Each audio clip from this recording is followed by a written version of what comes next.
Once again, I can't believe that this is the situation we're in. Once again, there were questions as to whether Donald Trump suffered another episode of fecal incontinence during an event in France at the G7. I know that it's once again the whole "did Trump poop his pants" thing. Donald Trump's body made an unusual sound in the middle of ranting about a rigged election.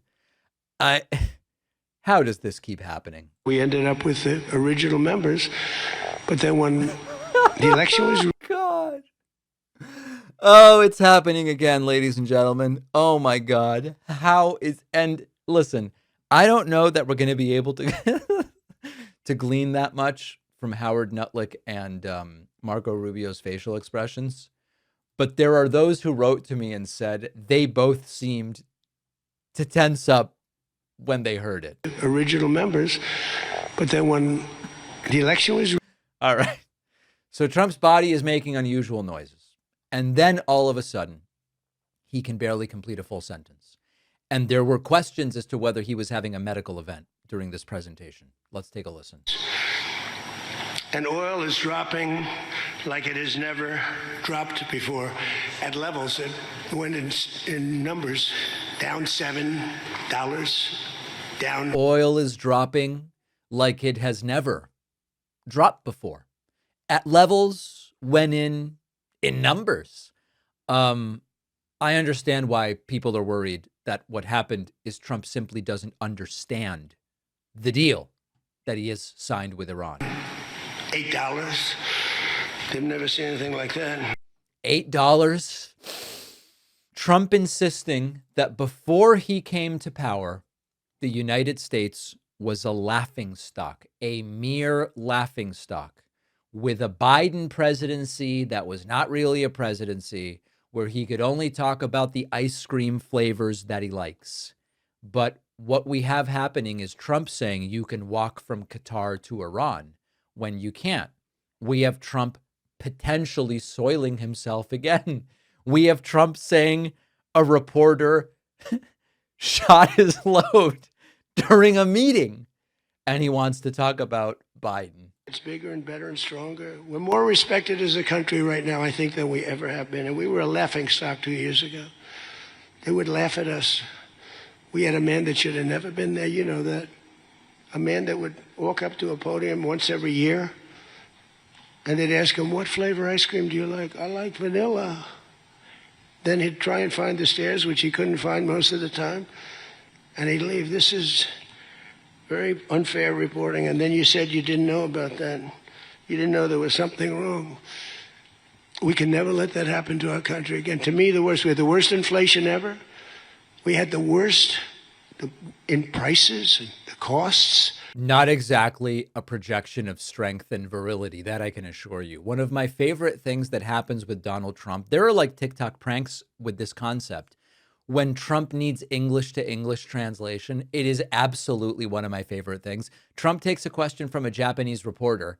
The guy is speaking clear English. Trump can't understand it. And then Marco Rubio, who speaks English and Spanish, comes in to translate, but he's doing English to English translation. This is one of my favorite things. Did you ask other G7 nations to send military force? And what specifically are you asking of Japan? Or Where are you from? I'm from Japan. From where? Japan. And is military support? I just left your prime minister. Japan's doing very well. I just left you, Prime Minister. Very well. She's my biggest fan, I have to tell you. She thinks I did a great job. You have to call her and ask her. She's doing a very good job, by the way. Go ahead. And military support is no longer necessary? Yeah, but what do you want to know? Go ahead, just tell me. What do you want to know? Okay, my question is, did you ask other G7 nations to send military force? And what specifically are you asking of Japan? To send the Air Force? For what? I don't know why. Why is this so insane? Why? And now he turns to Marco Rubio, and Rubio is going to try to understand it, explain it. Oh, other countries, not just Japan. No, we don't need it.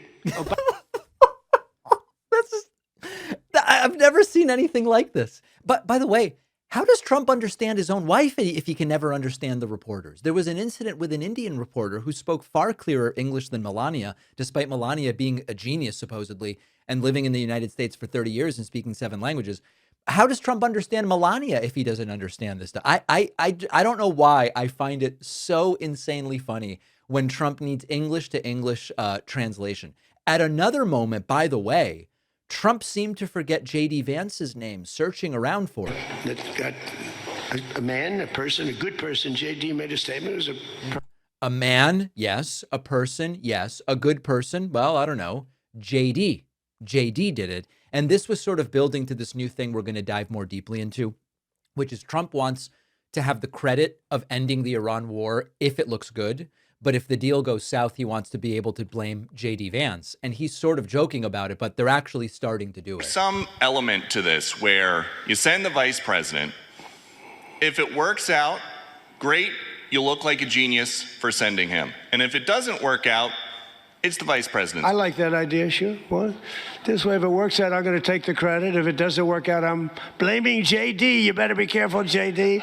He's going to turn his plane around and get the hell out of here. Yeah, I like that idea. I think. Now, Trump is sort of joking to the extent that Trump jokes, but they're actually already kind of starting to do this. A reporter brings up, on the one hand, you're making a deal with Iran, and on the other hand, you're threatening to bomb Iran, but the deal doesn't seem to contain any enforcement mechanism. So will it just be kind of like willy-nilly? And Trump goes, no, we don't need any enforcement mechanisms. Like, I'll just decide. I'll bomb the hell out of you if I decide I want to. So you're threatening to bomb Iran if they don't comply, but there's nothing enforceable in the deal itself. Is that correct? Doesn't have to be. I let him know. I said, look, if you don't adhere to the agreement, I don't want to do that, but we're going to bomb the hell out of you. And I don't think that they're going to veer from the agreement. What else am I going to do? Am I going to say I'm going to take you to court? Let me take you to court. Let me sue you. No, we're going to bomb the hell out of them if they violate the agreement. I don't. It's a gentleman's agreement, I guess, with a guy who is the furthest thing from a gentleman that maybe I've ever seen. Now, finally, just by way of demonstration, I'm not going to torture you and play the entire thing. I have a 6-minute stretch of Trump just rambling. I'm not going to play all of it. We'll just randomly dive into it and just look at the complete lack of syntax and connection to anything. And the look on Marco Rubio's face is one of the most interesting things. I'm going to get back to the look on Marco Rubio's face later. From the Middle East, if people want to invest, and again, they don't have to invest at all, but if they do want to invest, it does have oil. It does have probably a future, but it's going to take a long time. But are you going to let the 91 million people starve to death? I mean, one of the things I was very intent on, they have water desalination plants, very good ones. I could have knocked them out in 5 minutes. All right. Anyway, I'm not going to torture you with more of this. In one day, Trump telling a reporter he shot his load, potentially soiling himself again, and making even Marco Rubio cringe from standing behind him during unhinged, dilapidated rants. Oh boy, it's not getting better, and it seems to be very quickly getting worse. Appreciate you watching. Stick around for this next video, and don't forget to hit subscribe so you actually see our uploads. You can also catch the full podcast on Spotify and Apple Podcasts.